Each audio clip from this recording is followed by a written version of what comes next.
এই ভালো করে কাজ কর, শোন যেন পরিষ্কার হয়, বুঝতে পারছিস? সারাদিন তো বসে বসে খাস, কোনো কাজই করিস না।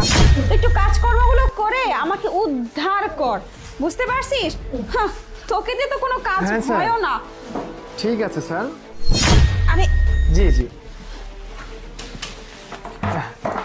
ওকে ওকে, বাই। কি ব্যাপার প্রিয়া? হ্যাঁ, তুমি চলে আসলে। এটা কি? এটা যে কাকতাড়ুয়া হয় না, ওই যে ফসলের জমিতে কাকতাড়ুয়া টানিয়ে রাখে যাতে ফসলের মধ্যে পাখি কোনো পোকামাকড় না আসে, আমি সেই সিস্টেম করে একটা কাকতাড়ুয়াকে ঘরের মধ্যে রেখে দিচ্ছি, বুঝছো? এটা আমার খুব ভালো লাগছে, এর জন্য আর কি। কি বলছো?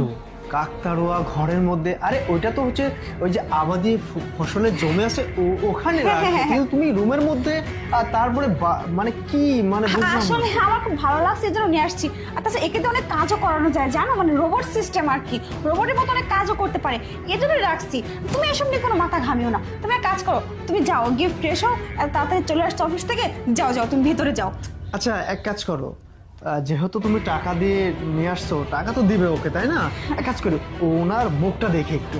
আরে তুমি কি বলতেছো? ওনার মুখ কেন তোমাকে দেখতে হবে? তোমার এসব বিষয়ে একদম মাথা ঘামানোর দরকার নেই, এসব সাংসারিক বিষয় আমি দেখাশোনা করব, এসব অবস্থা তোমাকে বুঝতে হবে না, জানতে হবে না, আমি দেখে নিচ্ছি ব্যাপারটা, তুমি যাও তো ভেতরে। না না, এক কাজ করো, তুমি এটা খুলো, দেখি কেমন কাকতাড়ুয়া, একটু দেখি না, খুলো। না না, দেখতে হবে না তোমাকে। আরে